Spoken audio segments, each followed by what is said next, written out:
चरण सरोज रज निज मन मुकुर सुधार। वरणहु रघुवर विमल यश जोदायक फल चारु। सियावर रामचंद्र की जय। पवन सुत हनुमान की जय। बोलो भाई सब संतन की जय। दुआ संख्या 125 के बाद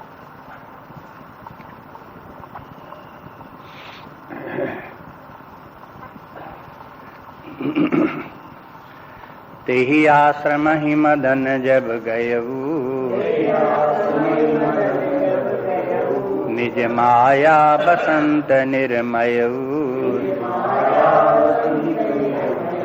कुसमित विविध बिटप बहुरंगा। पूजहि कोकिल गुंजहि भृंगा। चली सुहावनि त्रिविधि बयारी। काम कृसानु बढ़ावनिहारी। रंभादिक सुर नारी नवीना। सकल असम सर कला प्रवीणा। करहि गान बहुतान तरंगा। बहुविध क्रीडहि पानि पतंगा। देखि सहाय मदन हर्षाना। कीन स पुनि प्रपंच विधि नाना। काम कला कुछ मुनि न व्यापी। निज भय डर्यो मनोभव पापी। सीम की चापी सकै को तासु। बड़ रखवार रमापति जासु। सहित सहाय सभीत यति। मानिहारि मन महिन।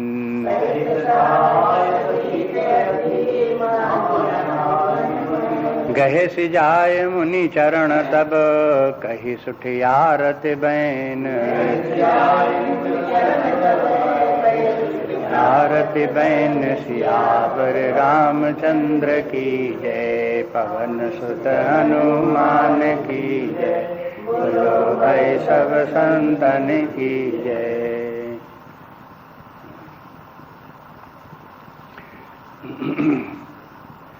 अब स्मरण करें, नारद जी की कथा चल रही है। भगवान शंकर जी और याज्ञवल्क्य नारद जी की कथा सुना रहे हैं। नारद जी ने क्यों भगवान को शाप दे दिया, वो घटना कैसे घटी, वो बता रहे हैं, समझा रहे हैं। नारद जी एक बार हिमालय पर्वत पर गए, गंगा जी के किनारे। उन्होंने एक सुंदर गुफा और आश्रम देखा, तो उनको लगा कि यहाँ पर भगवान का ध्यान भजन कीर्तन करना के लिए बहुत अच्छा स्थान है। ऐसे समझ करके वो वहीं वास करने लगे और वहाँ भगवान का ध्यान करते करते समाधिस्थ हो गए, माने भगवान के ध्यान में लीन हो गए। ऐसी स्थिति उनको प्राप्त हो गई। अब कहते हैं कि उस समय जो है वो इंद्र को भय लगा कि नारद इतनी तपस्या कर रहे हैं, तो इसके माने ये है कि वो हमारा राज्य लेना चाहते हैं, इंद्र पद छीनना चाहते हैं। इसलिए इंद्र ने काम को भेजा कि नारद के मन को अशांत करो, उसके मन में व्यग्रता उत्पन्न करो। तो वो काम आता है नारद जी के पास और अपने सारी शक्तियां लगाता है, जिससे कि नारद जी की समाधि भंग हो। यहाँ इस प्रसंग में वैसे तो काम आता है, नारद जी की समाधि भंग होती है, वो घटना तो घटती है, लेकिन आध्यात्मिक दृष्टि से और साधकों की दृष्टि से तुलसीदास जी ये बताना चाहते हैं कि जैसे कोई व्यक्ति भगवान का ध्यान करता है तो उसका ध्यान भगवान में नहीं लगता, एकाग्रता नहीं आती, तो उसमें बाधा क्या है? इस प्रसंग से देखो समझ सकते हैं कि बाधा व्यक्ति के मन में बैठे हुए कामनाओं की है। नाना प्रकार की कामनाएं मन में रहती हैं व्यक्ति की। वो भले ही कहे कि हमें कोई कामना नहीं है, लेकिन रहती हैं कामनाएं, और वो व्यक्ति की कामनाएं ही उसको अपने मन को उसको भीतर से हृदय से हटा करके ढकेल करके बाह्य जगत में ले जाते हैं। ध्यान के समय जब कोई व्यक्ति सोचे कि हमारा ध्यान नहीं लगता और मन बाहर दुनिया में चला जाता है, तो उसे ये भी देखना चाहिए कि मन दुनिया में कहाँ कहाँ जाता है। ये बात में थोड़ा विचार करे। तो जहाँ मन जाता होगा तो वहाँ ये विचार करे कि हमारे मन का और यहाँ का कोई संबंध है, यहाँ पर कोई कामना हमारे मन में उस स्थान के विषय में है, उस घटना, व्यक्ति, स्थान, उसके संबंध में कोई मन में कामना है या नहीं है। तो देखेगा कि कोई न कोई कामना मन में विद्यमान रहती है, और उसी कामना के कारण कहीं आसक्ति भी रहती है। व्यक्ति है, धन है, परिवार है, भवन है, उनके प्रति आसक्ति भी रहती है। आसक्ति रहती है, कामना रहती है, बस वही व्यक्ति के मन को हरण कर ले जाती है और परमात्मा में नहीं लगने देती। उसी की कथा है ये कि ध्यान करने बैठे, ध्यान में परमात्मा का ध्यान में मन लगा रहे, निरंतर मन परमात्मा के चिंतन में लगा रहे, परमात्मा में एकाकार हो जाए तो समाधि। लेकिन परमात्मा को छोड़ करके अगर जगत की वस्तुओं में, व्यक्तियों में वहां जाकर के एकाकार हो गया, वहां लग गया, वही रमण करने लगा, तो बस समाधि तो समाप्त हो गई और संसार के माया जाल में पड़ गए। जैसा कि प्रायः जीवन भर करते रहते हैं, जिन कामनाओं में, आसक्तियों में, संसार में लिप्त रहते हैं, वो जो है वो हो उस समय भी देखने में आता, परीक्षा करके देख लें। तो उसी को पौराणिक ढंग से इस प्रकार से बोलते हैं कि इंद्र ने मानो काम को भेजा। इंद्र के माने अपने अंदर भी इंद्र बैठा हुआ है, और वो इंद्र है मन का अधिष्ठात्र देवता, वो इंद्र है। वो मन का जो देवता इंद्र है, वो काम को भेजता है। कहाँ भेजता है? हमारे हृदय में, जहाँ पर कि हम ध्यान लगाए बैठे परमात्मा के स्मरण कर रहे हैं, वहाँ कामना पहुँचती है, और वो कामना फिर वहाँ से डिगाती है, हटाती है। कामना बताती कि यहाँ क्या बेकार में बैठे हो, बेकार समय नष्ट कर रहे हो, यहाँ पर इनके परमात्मा का चिंतन करने से क्या फायदा। आओ चलो तुमको संसार की बातें दिखावें, वहाँ क्या क्या क्या हो रहा है वो सब तुमको दिखावें। तो उनको सबको, मन को भी ले जाता है, फिर अपने पुत्र, कलत्र, धन, संपत्ति इत्यादि में उनके स्थान में ले जाता है, और वहीं वो सब दिखाता है। तो ये काम की सब सेना यही है। क्या है काम की सेना? ये जो बाह्य जगत के जितने के हमारे आकर्षण और आसक्तियों के जो स्थल हैं, वे सब कामना की सब सेना है। और वो उनको सबको देखें तो कामना, काम की जो सेना के 4 सेनापति हैं, वो हैं शब्द, स्पर्श, रूप, रस और गंध। ये 5 जो है वो 5 प्रकार के विषय हैं। मन इन्हीं 5 प्रकार के विषयों में भटकता रहता है, उन्हीं की तरफ चला जाता है। अब इनके जो कुछ तुलसीदास जी जैसे ये ग्रंथ या व्यास जी इत्यादि लिखते हैं, तो उनके तात्पर्य को समझने के लिए ऐसी गहन दृष्टि थोड़ी साधन करते करते करते करते ये अपने अंदर देखने का अभ्यास करें कि अपने अंदर कामना क्या है, अपने अंदर मन में विक्षेप क्या है, अपने अंदर आसक्तियाँ क्या हैं, वो सब के सब हमारे अंदर कैसे विक्षेप उत्पन्न करती हैं, अशांति उत्पन्न करती हैं, माया जाल में कैसे ये हमको डालती हैं। ये सब का सब जो है जैसे शास्त्र बताते हैं, वैसे ही अपने अंदर देखने का अभ्यास किया जाता है। ये साधना के अंदर आता है।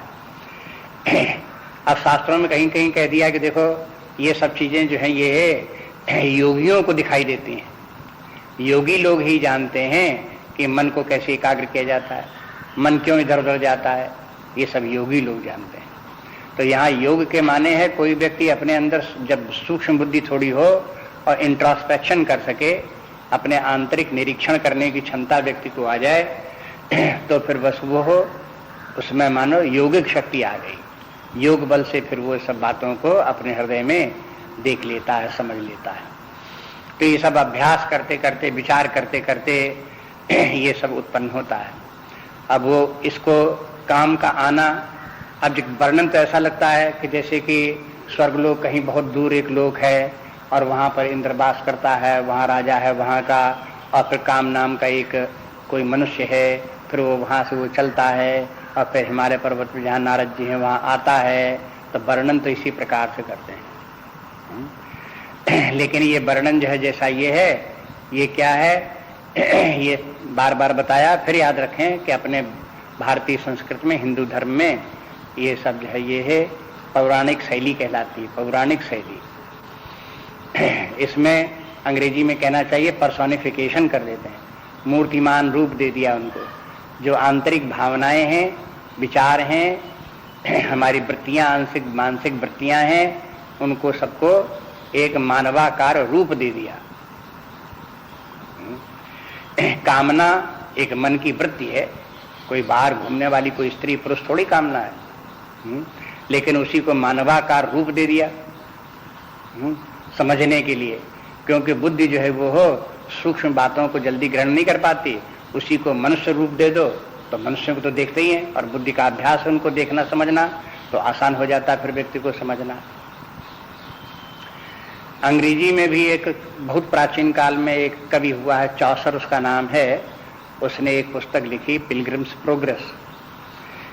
उसमें भी उसने जो भाव जितने भी हैं वो भी एक रिलीजियस पुस्तक है, माने उसने जो लोगों को दिखाया कि एक व्यक्ति है, कुछ व्यक्ति हैं वो लोग तीर्थ यात्रा के लिए जाते हैं तो जब चलते हैं तीर्थ यात्रा के लिए तब कहाँ कहाँ से होकर के जाते हैं, रास्ते में क्या क्या कठिनाइयाँ आती हैं, उनको वो लोग कैसे पार करते हैं, तब वो जहाँ उनका तीर्थ है वहाँ तक वो कैसे पहुँचते हैं, वहाँ जाते हैं तो तीर्थ में उनको कैसे सुखानुभूति होती है, इस सब का वर्णन उसने किया है। लेकिन वो सब पहले ही एक उसमें प्रलोगनमना जो करके दिया हुआ है, एक शुरू में प्रीफेस करके, वो भी कविता में, ये सब कविता में है उसकी पिलग्रिम्स प्रोग्रेस कवि था वो।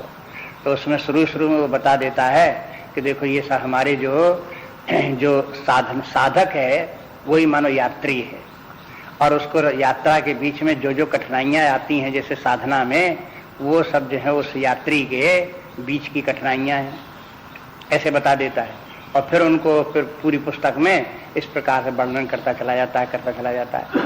तो देखो ये अपने साहित्य में एक शैली इस प्रकार की है, भारतवर्ष में भी है, पश्चिम में भी हुई है, अन्य स्थानों पर भी हुई है, कि इसको वर्णन करने का ये तरीका एक प्रकार का है कि वो उसको उसी प्रकार से वो हो, जो आंतरिक बातें हैं उनको स्थूल रूप से, स्थूल भाषा में उनको समझने की कोशिश करे।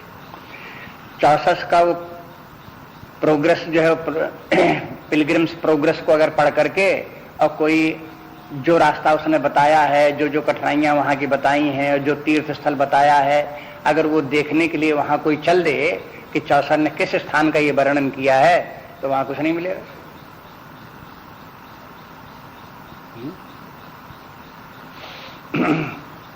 तो ये कोई ऐसे थोड़े ऐसे करके कोई कहे कि इसमें एक इंद्रलोक का वर्णन है, वहां का राजा एक इंद्र है, उसकी सेना में एक कामदेव है, चलो देखें चल करके कहाँ ये स्वर्गलोक है और कहाँ ये इंद्र वास कर रहा है, चलो वहां चलते हैं।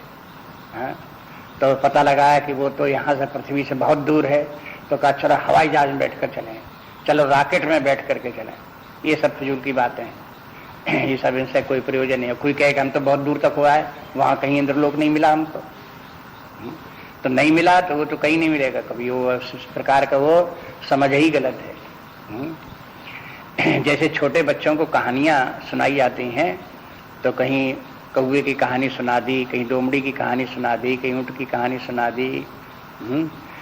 अब उसमें कहानियों से सुना दिया, कौवा ऐसे बोला, लोमड़ी ऐसे बोली, वो वैसे बोला, तो छोटा बच्चा ये समझे कि कौवा ऐसे ही बोलेगा, तो कौवे से भी बोले कि तुम क्या कह रहे हो, तुम क्या कह रहे हो, तुमने लोमड़ी से क्या कहा था, तो आप कौवा क्या बता दे क्या कहा था। वो तो ये कौवा थोड़ा बोलेगा, उसमें तो उसके कहानी के पीछे जो भाव था उस भाव को समझो। इसलिए इन सब कथाओं के मर्म को समझना चाहिए। ये सब आंतरिक जगत की कथाएं हैं और उनका जो है वहां पर जब अर्थ देखेंगे तो बिल्कुल सत्य मिलेगा। वहां रंच मात्र भी कल्पना नहीं है। जिसका वर्णन हो रहा है उसी को अपने हृदय में देखें तो पता लगेगा। अगर हृदय में पहुंच करके अपना चित्त परमात्मा में लग जाए, परमात्मा भाव में हो जाए, एकाग्रत हो जाए, तो समाधि है। समाधि कोई कल्पना नहीं है, वो यथार्थ बात है। लेकिन यदि किसी व्यक्ति की समाधि भंग होती है, संसार में आकर के फिर इसमें लिप्त हो जाता है, विक्षेप उत्पन्न होता है उसके अंदर, तो ये विक्षेप कौन उत्पन्न करता है? ये कामना और आसक्तियां ही करती हैं। बस ये बात उसे बिल्कुल सत्य मिलेगी और अपने आप उसे दिखाई पड़ जाए कामना किसे कहते हैं, आसक्तियां किसे कहते हैं, विक्षेप किसे कहते हैं, वो अपने आप साफ दिखाई देगा, उसे अनुभव में आएगा उसके अंदर। ये तात्पर्य इनका कहने के ऐसे समझने की बात है। ये तो आप कहने को तो ऐसे कहते हैं कि तही आश्रम ही मदन जब गए वो काम पर, जब उस आश्रम में गया जहां नारद जी बैठे थे, निज माया बसंत निर्मय, उसने अपनी माया से वहां बसंत का निर्माण कर दिया। बसंत के निर्माण के माने लौकिक आकर्षण, बाह्य जगत के जो आकर्षण हैं उनको सबको जो है उनका बाह्य जगत के भौतिक मूल्य या भौतिक आकर्षण, वो सब उसकी माया है जो कि मन को आकर्षित करते रहते हैं अपनी ओर। तो कुसुमित बिटिप विविध बिटप बहुरंगा, और फिर क्या हुआ कि उस आश्रम के आसपास कि बहुत से वृक्ष, रंग बिरंगे फूल उस पर खूब लग गए। और पूजत कोकिल गुंजई भृंगा, खूब कोयल बोलने लगी और भ्रमर वहां पर मंडराने लगे, गुंजार करने लगे। ये सब इस प्रकार की प्रकृति जो है वो बसंत ऋतु आ गई।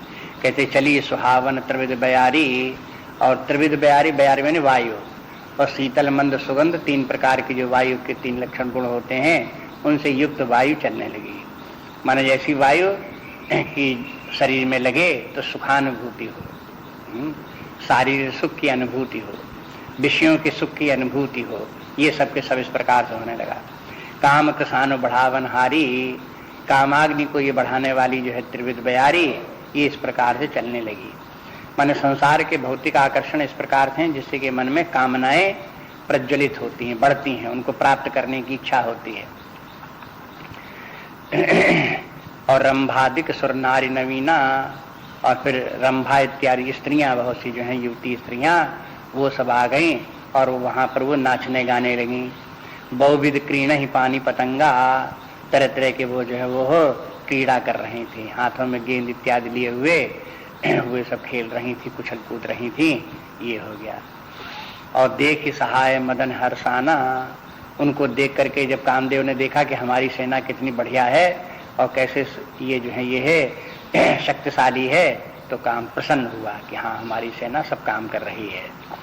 और कीने से पुण्य प्रपंच विधि नाना, उसके बाद भी काम ने और भी बहुत से प्रपंच किए, माने ऐसी युक्तियां की जिससे कि नारद का मन परमात्मा से हट जाए और संसार की तरफ उनका ध्यान चला जाए, समाधि उनकी भंग हो जाए।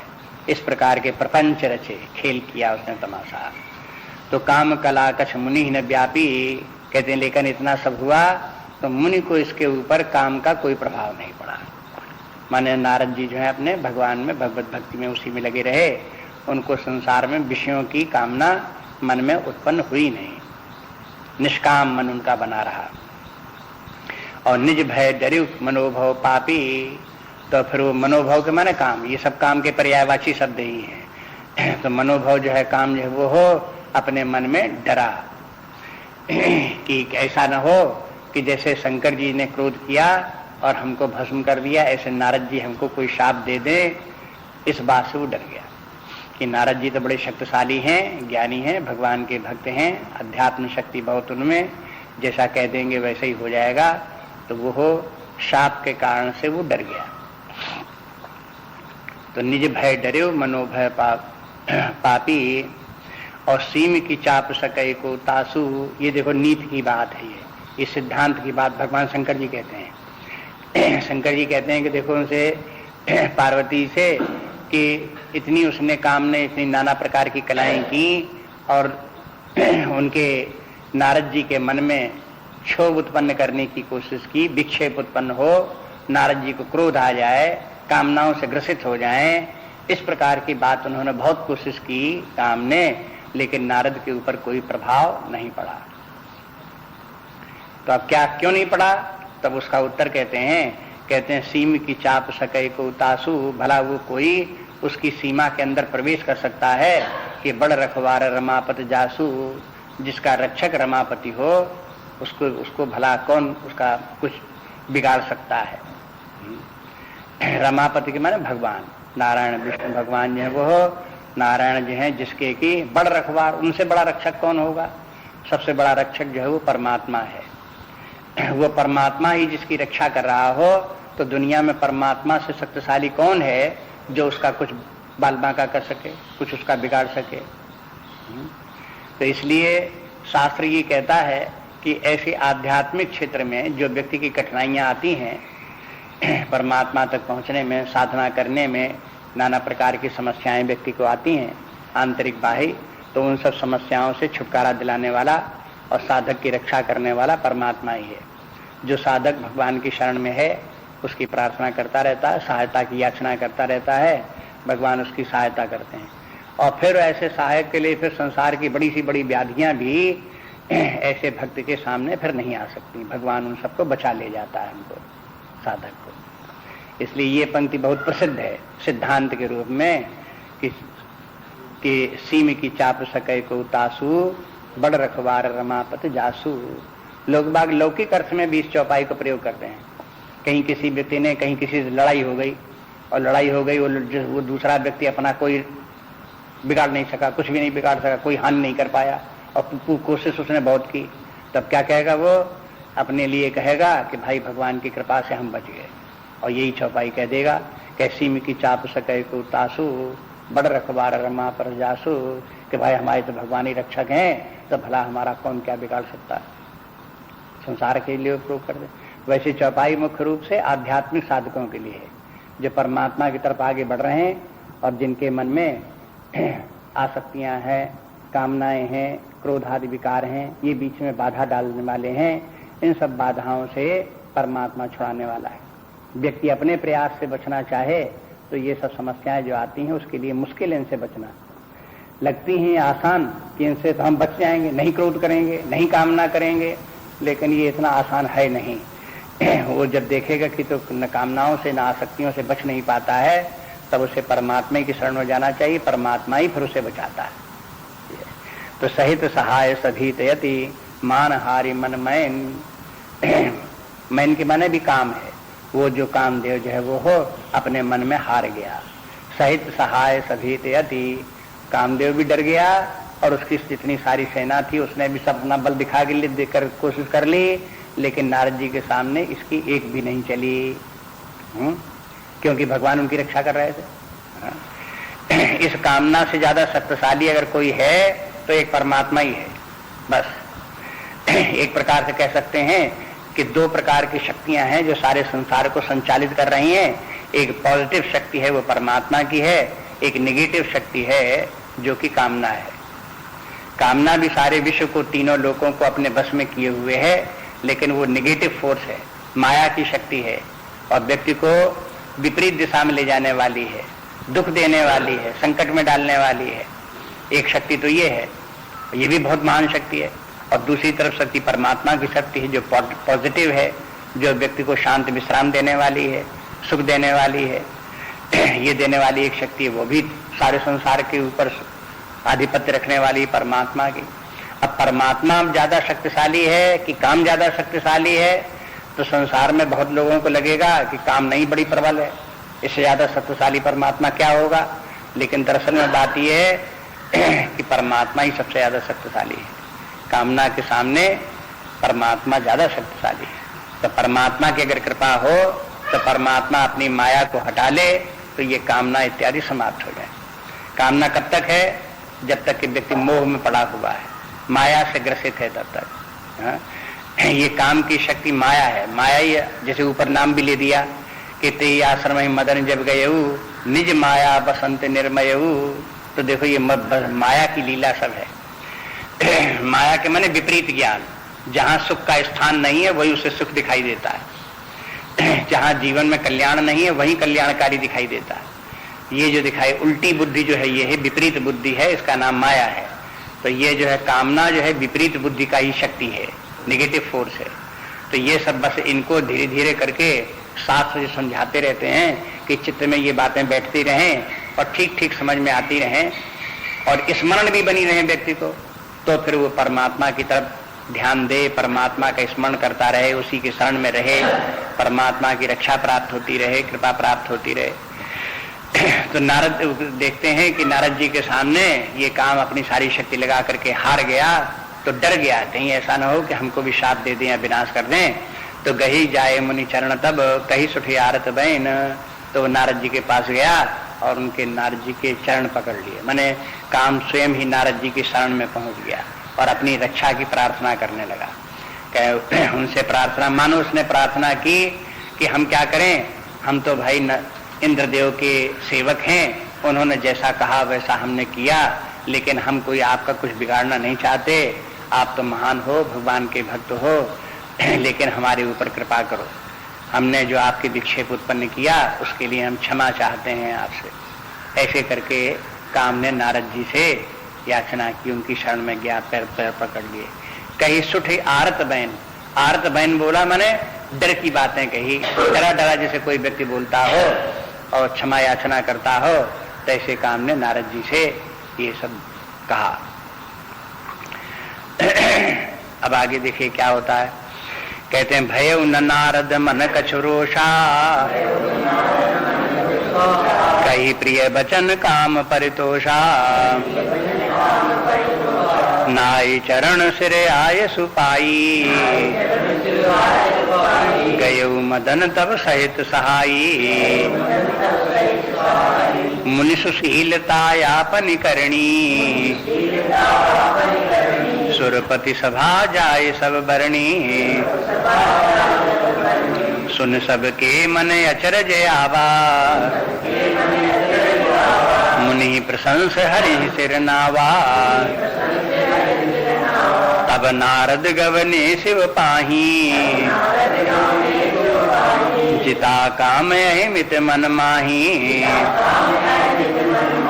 मार चरित शंकर ही सुनाए, अति प्रिय जान महेश सिखाए, बार बार बिनु मुनि तो ही,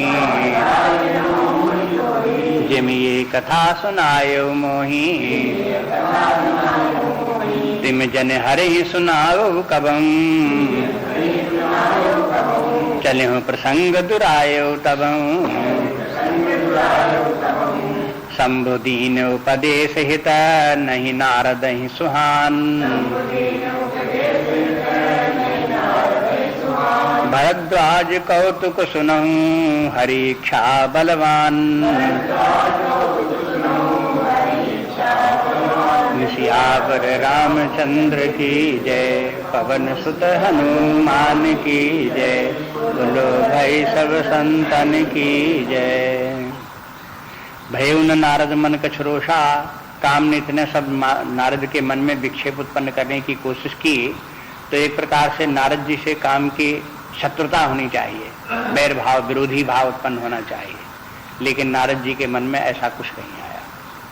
कहते हैं भयउ न नारद मन कछु रोषा, नारद के मन में कोई क्रोध नहीं आया। कही प्रिय वचन काम पर तोषा, जिसे काम ने नारद जी के चरण पकड़ लिए और विनीत वचन बोले, तो नारद जी ने भी उसको अभय कर दिया, कहा कि तुम्हारा कोई इसमें दोष नहीं है, तुमने जो किया तुमने अपने स्वामी इंद्र के कहने से किया, तो तुमसे हमें तुम्हारे ऊपर हमें कोई क्रोध नहीं है, कोई विरोध तुमसे हमारा नहीं है, तुम जाओ, तुम्हारा काम हो गया, तुम अपने जाओ। ऐसे कह करके उसको काम को जो वो हो, ये याद रखने की बात है। कहते हैं देखो भयउ न नारद मन कछु रोषा, नारद के मन में क्रोध नहीं आया। अब देखो काम और क्रोध का एक साथ संबंध है, जहाँ काम जब व्यक्ति को कामनाएं जब किसी व्यक्ति के मन में आएंगी तो कामना के साथ क्रोध भी आता है।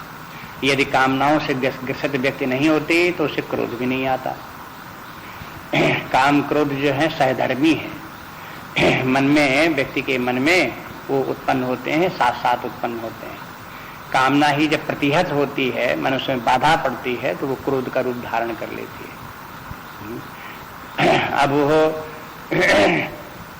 यहाँ पर कामना के कारण से आने पर नारद जी को कामना के ऊपर क्रोध करना चाहिए था, लेकिन नारद ने क्रोध नहीं किया। तो नारद के मन में न कामना आई न क्रोध आया। कहने का तात्पर्य सीधे सी ये कि नारद के मन में कामना उत्पन्न नहीं हुई, कामना विक्षेप उनके मन को नहीं कर सका, और क्रोध भी उनके मन को विक्षेप नहीं कर सका। काम क्रोध दोनों के ऊपर नारद जी को विजय प्राप्त हो गई। और कही प्रिय वचन काम पर तो सा प्रिय वचन कह करके काम को संतुष्ट कर दिया और उसको वापस भेज दिया कि तुम्हारा कोई अपराध नहीं है, तुम जा सकते हो। और उसे प्रिय वचन बोले। अब कोई क्रोधी व्यक्ति प्रिय वचन तो बोलेगा नहीं, तो इसके माने ये है कि क्रोध तो किया नहीं इन्होंने, तब प्रिय वचन बोल करके उसको वापस कर दिया। तो काम को भी लगा कि भाई नारद तो बड़े महान शक्तिशाली हैं, हमारा बल इनके ऊपर कुछ नहीं चला, और नारद जी ने क्रोध भी नहीं किया। अब देखो इन दोनों में एक तो शंकर जी के साथ में ये घटना घट चुकी, जैसे ये वर्णन आता है इसको शंकर जी के साथ मिला करके देख लो। पहले कथा याज्ञवल्क्य ने कथा शंकर जी की सुनाई, तो उसमें बताया कि शंकर जी समाज में 88,000 वर्ष के लिए समाज में अपने स्थित हो गए। अब उनको शंकर जी वो आकर के भगवान आकर के उनसे आकर के बात करें और उनसे उनको समझावें कि ब्रह्मा जी आवें और विवाह का कार्य संपन्न हो, इसके लिए कैसे हो, काम रुका पड़ा हुआ था। तब फिर वहां पर भी देवताओं ने काम को शंकर जी की समाधि भंग करने के लिए भेजा। तो वहां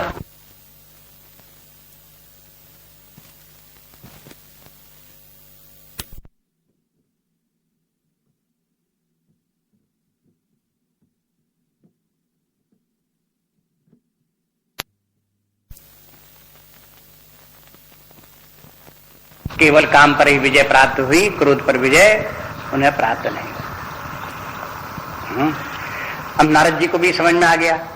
जब ये सब काम चला गया तब उसके बाद नाय चरण सिरे आयुष पाई, तो कामदेव ने नारद जी के चरणों में प्रणाम किया, आशीर्वाद प्राप्त किया और गए मदन तब सहित सहाई।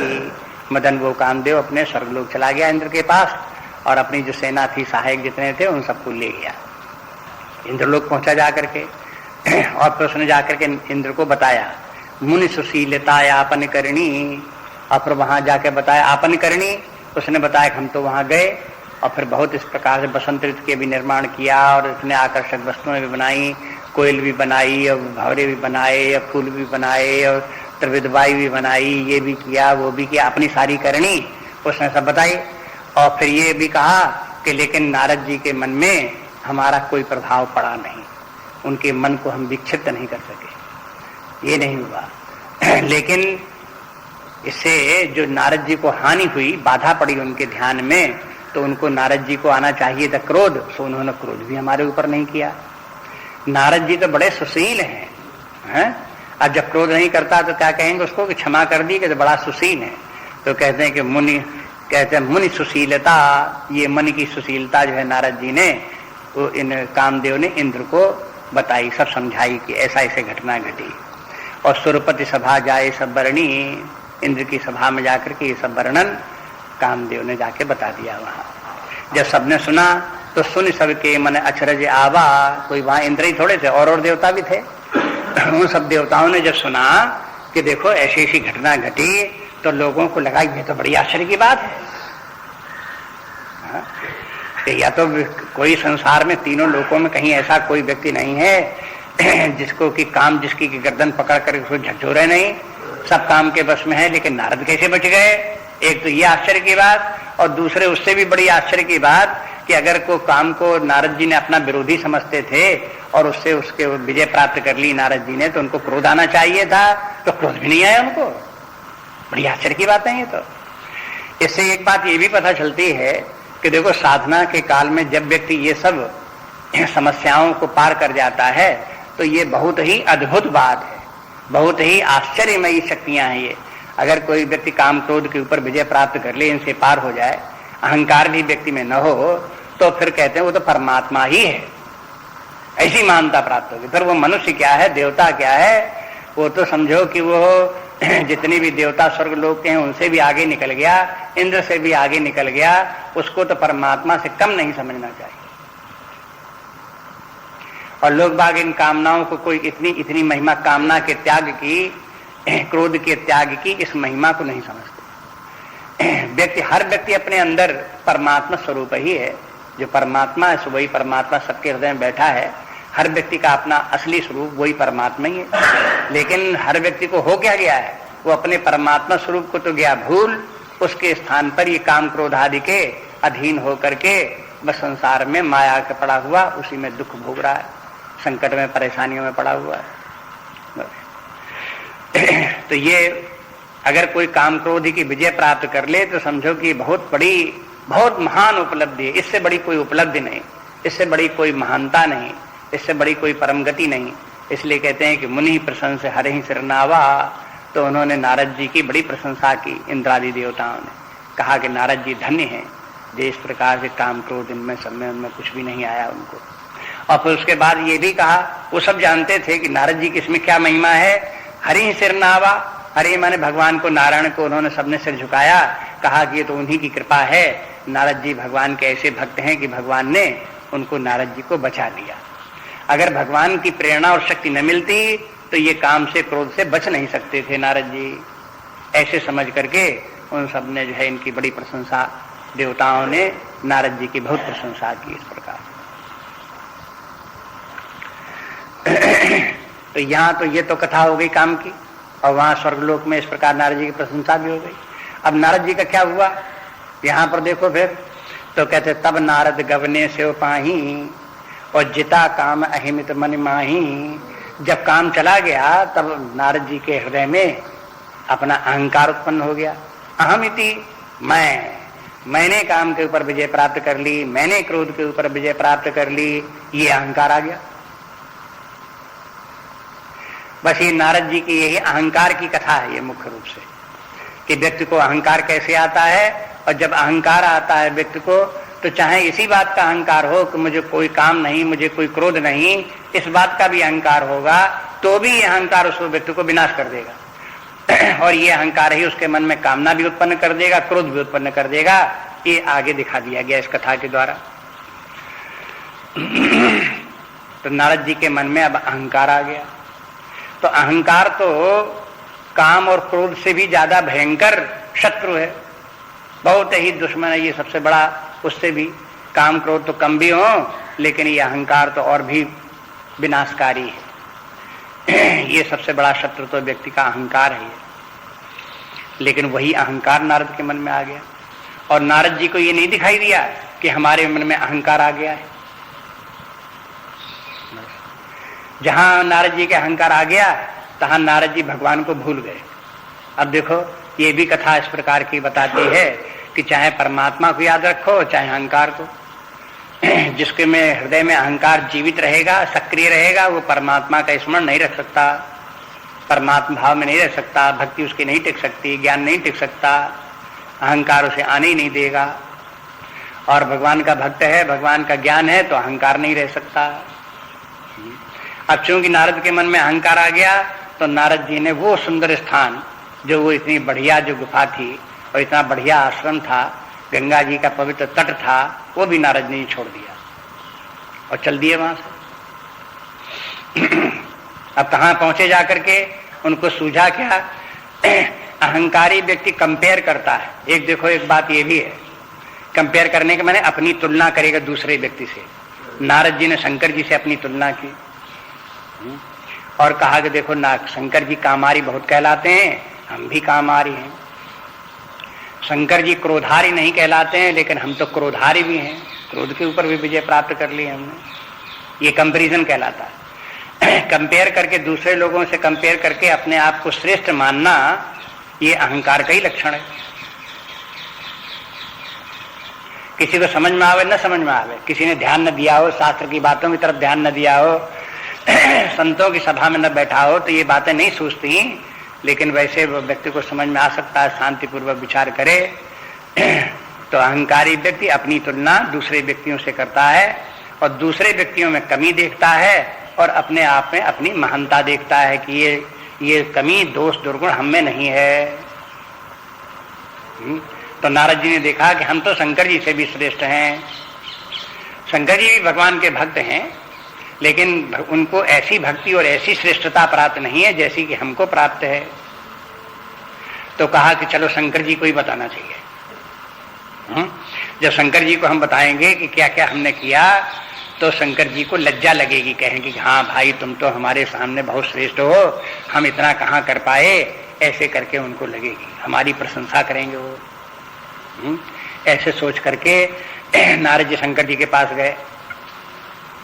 तब नारद गवने से उपाही, जिता काम अहिमित मन माही, मैंने अहंकार लेकर के शंकर जी के पास गए। मारे चरित्र शंकर ही सुनाए, और बताया कि हम इस प्रकार हिमालय पर्वत में गुफा में वहां भगवान का ध्यान समाधि कर रहे थे, और फिर इंद्र ने इस प्रकार से काम को भेजा, और उसने जो जो लीलाएं की वो सब हमारे सामने हुई। और ये भी बता दिया कि वो फिर काम जो हमारे ऊपर उसका कोई प्रभाव नहीं चला, आखिरकार वो हमारी शरण में आया, मेरे पैर पकड़ लिए, मैंने फिर उसको क्षमा कर दिया, चला गया। मैंने उसको क्षमा कर दिया, ये भी अहंकार है। हाँ? नारद जी ने सब ये अपने अहंकार की बातें शंकर जी को सुनाई।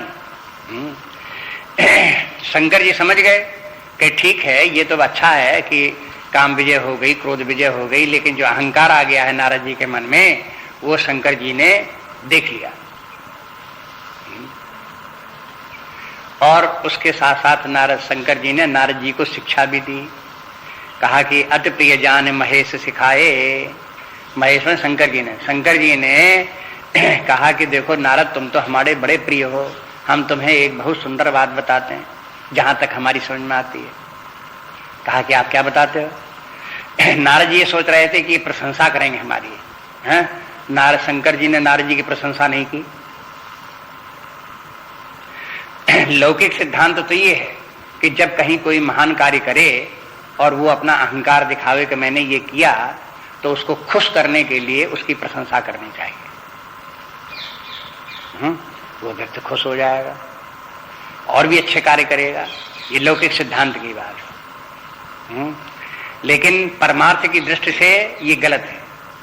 कोई साधक इस प्रकार से कोई सिद्धि प्राप्त करे, कोई महानता प्राप्त करे, तो उसकी प्रशंसा नहीं करनी चाहिए। प्रशंसा करेंगे तो उसका गलत प्रभाव पड़ेगा। क्या गलत प्रभाव पड़ेगा? कि उसके अंदर अहंकार उत्पन्न होगा, परिपुष्ट होगा। साधक को अहंकार से बचाना चाहिए। उसकी प्रशंसा करके उसके अहंकार को बढ़ाना नहीं चाहिए। शंकर जी ने नारद जी के अहंकार को बढ़ाया नहीं, न उनकी प्रशंसा की।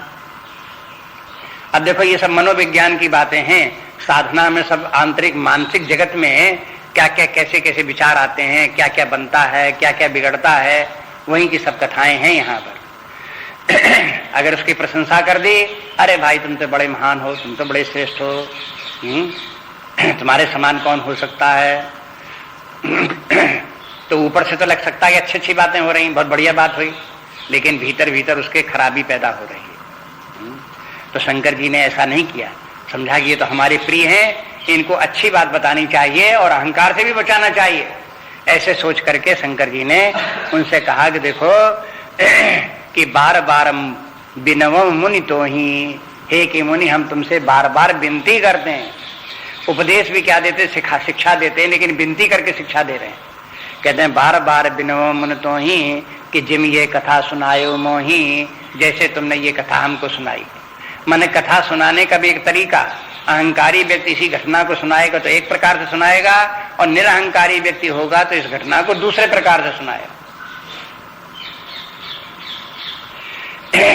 अगर कोई व्यक्ति कोई महान कार्य करता है, तो अगर अहंकारी होगा तो इस प्रकार से कहा मैंने तो पहले ऐसा कर दिया था, और मैंने जैसा किया आपको कर नहीं सकता, और मैंने ऐसा कर दिया, देखो और किसी ने नहीं किया, तो अब मैंने करके वो बार बार बोलेगा। और ये जब तक कि उसकी प्रशंसा न कर दी, हाँ तुमने बहुत ठीक कहा, हाँ तुमने बहुत ठीक कहा, हाँ तुमने बहुत अच्छा किया, तब तक वो उसको धैर्य नहीं होगा, वो बार बार मैं की बात बोलेगा। और जिसको अहंकार नहीं होगा वो ये कहेगा कि भाई इतना इतना कार्य संपन्न हो गया, भगवान की कृपा से कार्य हो गया।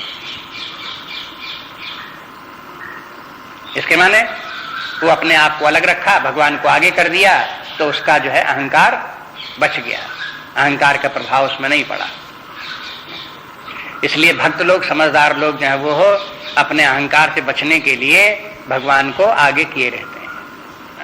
काम बहुत सुंदर करेंगे, साधना बड़ी अच्छी करेंगे, बहुत बहुत आगे होगा, लेकिन सब भगवान कहेंगे, भगवान की कृपा से देखो ऐसा हो गया। भगवान की कृपा से ऐसा हो गया, ऐसे नहीं कि मैंने ऐसा किया, मैंने ऐसा किया, ये अहंकार की बात। भगवान के द्वारा ऐसा हो गया, उसने हमसे ऐसा करा लिया, उसी के बल से ऐसा सब हुआ, ये फिर अहंकार जो है यहाँ पर नष्ट हो जाता है, अहंकार को स्थान नहीं मिलता, समाप्त हो जाता। तो ये सब व्यवहार काल में सीखने की, ये भारतीय संस्कृति हिंदू धर्म के मूल तत्व हैं, जिनको कि व्यक्ति को सिद्धांत रूप में सीख करके व्यवहारिक जीवन में अपनाना चाहिए। और जो समझदार लोग हैं, जिनको भारतीय संस्कृति का प्रभाव जिनके ऊपर है, उसकी शिक्षा प्राप्त की सुसंस्कृत हैं, वे लोग इसका अभ्यास करते हैं, अभ्यास रखते भी हैं इसका। तो बार बार बिनवो मन तो ही जिम ये कथा सुनायो मोही, तिम जन हरि सुनायो कबहू, उस प्रकार से भगवान को मत कभी सुनाना। माने भगवान नारायण को, जो तुम्हारे इष्ट देव हैं, भगवान हैं, जिनकी कि तुम आराधना पूजा करते रहते हो, उनके सामने जा करके ऐसे मत कहना। शंकर जी ने कहा कि हमारी बात तो दूसरी है, लेकिन भगवान की, विष्णु भगवान नारायण की बात दूसरी है। हमारा स्वभाव दूसरे प्रकार का है, उनका स्वभाव दूसरे प्रकार का है। शंकर जी ने तो इनको समझा बुझा करके नारद जी को वहां से भेज दिया, लेकिन शंकर जी ने वो उपाय नहीं किया कि नारद जी के मन में जो काम उत्पन्न, वो अहंकार उत्पन्न हो गया है, उस अहंकार को नष्ट कर देते। युक्ति तो बता दी कि ये अहंकार बढ़ने न पावे, दबे, इसको ऐसा करो तुम, लेकिन अहंकार का बीज तो नारद जी के मन में बना ही रहा। शंकर जी के यहाँ जाने से वो अहंकार कोई मिट नहीं गया। दूसरी बात, एक कथा इसमें ये भी बताना चाहते हैं, तुलसीदास जी कह रहे हो, चाहे भगवान शंकर जी कह रहे हैं, कोई भी कह रहा हो, इस कथा में ये कहना चाहते हैं, अहंकारी व्यक्ति को कोई शिक्षा अच्छी नहीं लगती। ये बात बड़े विस्तार से लंका कांड में रावण के साथ दिखा दी। रावण अहंकारी है और वो रावण को हर कोई समझाने की कोशिश करता है। तुलसीदास ने बहुत ध्यान रखा कि जितने संबंध रावण के हैं, चाहे उसके पुलस्त बाबई हो, और चाहे उसका मंत्री हो, चाहे उसका नाना हो, चाहे उसकी पत्नी हो, चाहे उसका भाई हो, चाहे उसका पुत्र हो, चाहे उसका मारीच जैसा मित्र हो, चाहे उसका कालनेम जैसा मित्र हो, और चाहे उसके जो है वो कोई शत्रु हो, चाहे भगवान राम हो, चाहे लक्ष्मण हो, और उसका दूत जो है शुक जो नाम का दूत था, सब ने नारद जी को उसको उनको रावण को समझा करके सब हार गए, लेकिन रावण ने किसी की बात नहीं मानी। और तुलसीदास ने दिखा दिया, देखो ये भी समझा रहा है, ये भी समझा रहा है, ये भी और सब अपने अपने ढंग से समझा रहे हैं और सब कोशिश करते हैं।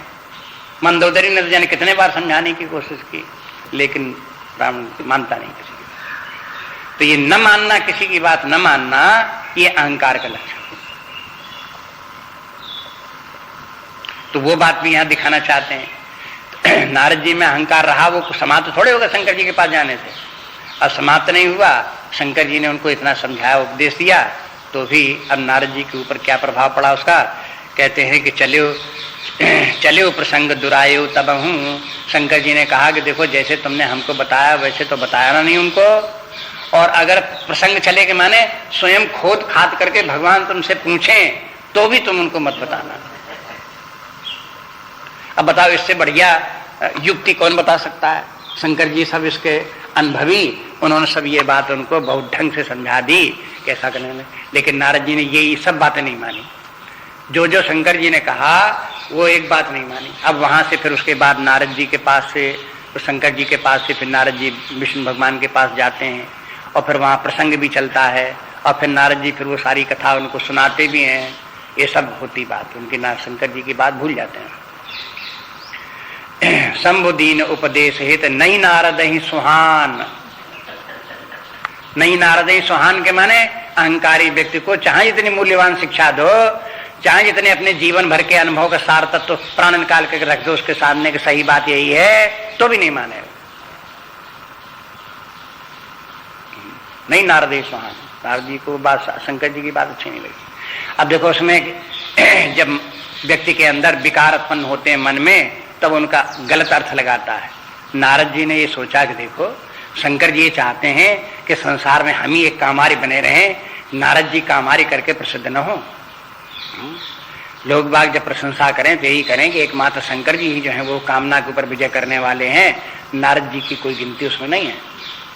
नहीं तो दो दो हो जाएंगे। तब कहीं एक शंकर जी भी काम आ रही हैं, एक नारद जी भी काम आ रही हैं, तो उनकी प्रशंसा में बाधा पड़ेगी, है ना। एक छत्र प्रशंसा उनकी नहीं होगी। एक अकेला वही एक संसार में है जिसने कामना के ऊपर विजय किया, ये बात फिर नहीं रह जाएगी। इसलिए वो चाहते हैं शंकर जी कि हमारा नाम न हो। हम जब भगवान विष्णु को बताएंगे जाकर के, तब वो हमारी प्रशंसा करेंगे और फिर वो सारे संसार में ये बात फैलेगी, तब जान जाएंगे सब लोग कि हम भी कितने महान हैं। इसलिए नारद जी को बात समझ नहीं आई। उनको लगा कि शंकर जी ने ये कुटिलता की बात कर रहे हैं, हमारे साथ बुराई की बात कर रहे हैं, कोई अच्छी बात नहीं बता रहे हैं। इस बात को छिपाने के माने हमारी प्रशंसा होनी चाहिए। फिर प्रशंसा हमारी कैसे होगी?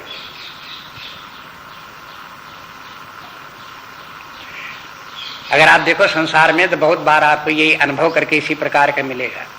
एक बार एक जगह ज्ञानयज्ञ हुआ कानपुर में, बहुत पहले की बात है, 20-25 साल पहले की बात। उस ज्ञानयज्ञ में एक व्यक्ति ने कहा कि इसमें जो फूलों की जरूरत पड़ेगी, मालाओं की जरूरत पड़ेगी, उसकी व्यवस्था हम कर देंगे।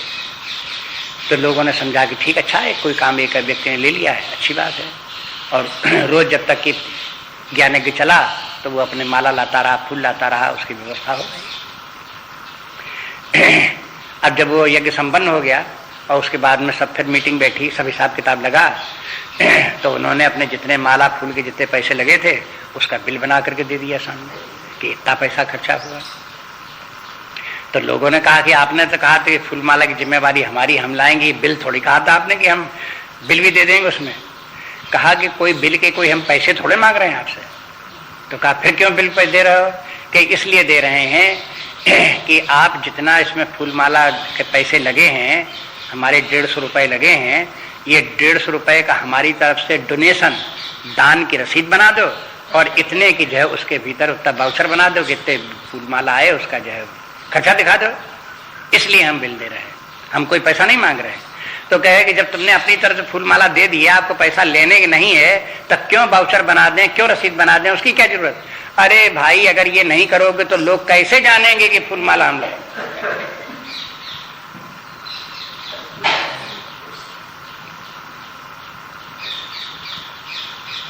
अब जनाने की क्या जरूरत है?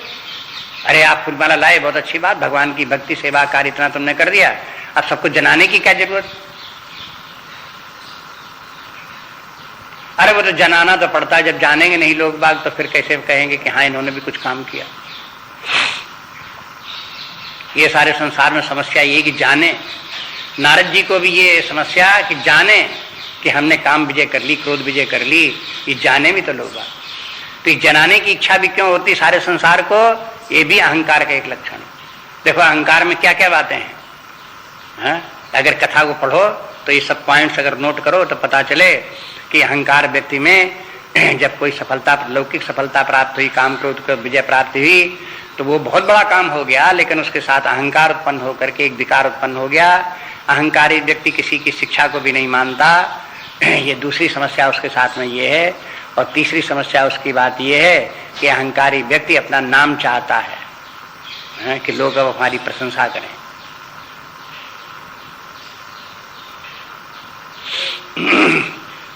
तो संबुदीन उपदेश हित, हित माने हितकारी उपदेश दिया, जिससे नारद जी का ही हित होगा, भलाई के लिए उपदेश दिया। लेकिन नारद जी ने उसको उल्टा माना, उन्होंने समझा ये हमारे हित की बात नहीं है।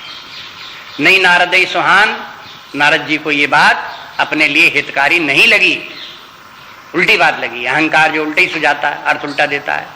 भरद्वाज कौतुक सुनो हरि इच्छा बलवान। भरद्वाज के माने याज्ञवल्क्य कथा सुना रहे हैं भरद्वाज जी को, कहते हैं सुना तुमने? भरद्वाज कौतुक सुनहु। अब देखो क्या तमाशा होता है। हरि इच्छा बलवान, ये सब भगवान की इच्छा है, वो जिसकी जैसी बुद्धि कर दें वो कर दें। तो भगवान अब सारे संसार को ये शिक्षा देना चाहते हैं कि अहंकार का दुष्परिणाम क्या होता है। जो व्यक्ति अहंकार से घिरता है, मोह में पड़ता है, वो साधारण मनुष्य की तो बात ही क्या।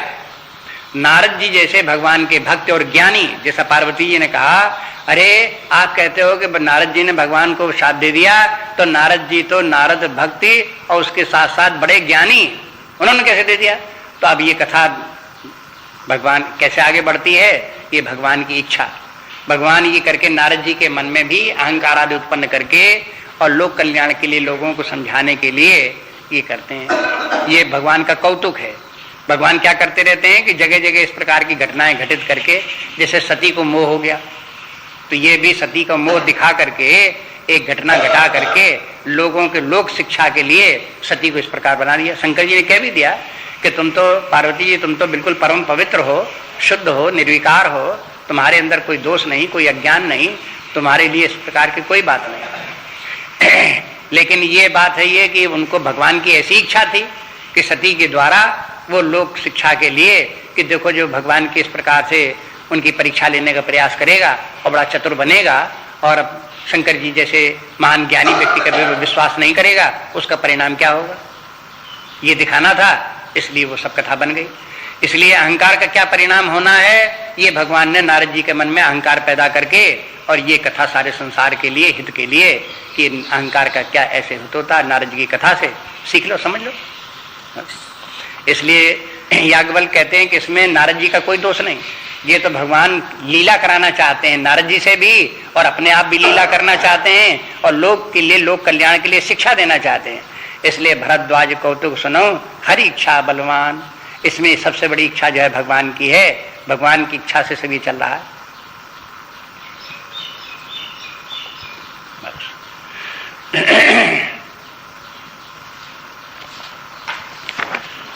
नान्या स्पृहा रघुपते हृदय सुमदीये, सत्यं वदामि च भवान् अखिलान्तरात्मा, भक्तिं प्रयच्छ रघुपुंगव निर्भरां मे, कामादिदोषरहितं कुरु मानसञ्च। श्री राम जय जय राम, श्री राम जय जय राम, श्री राम जय जय राम, श्री राम जय जय राम, श्री राम जय जय राम, श्री राम जय जय राम, श्री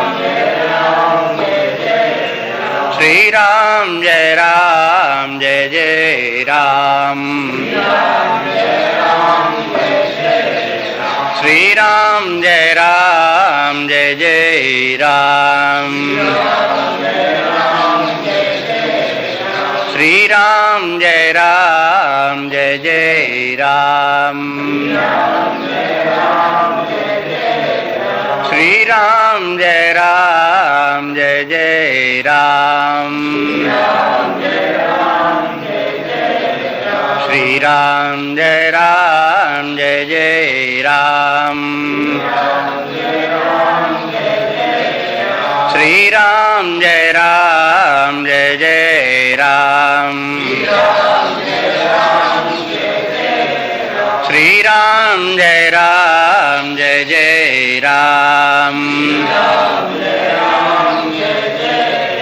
श्री राम जय जय राम, श्री राम जय जय राम, श्री राम जय जय राम, श्री राम जय जय राम, जय जय राम, जय जय राम, जय जय राम, जय जय राम, जय जय राम, जय जय राम, जय जय राम, जय जय राम, जय जय राम जय जय राम।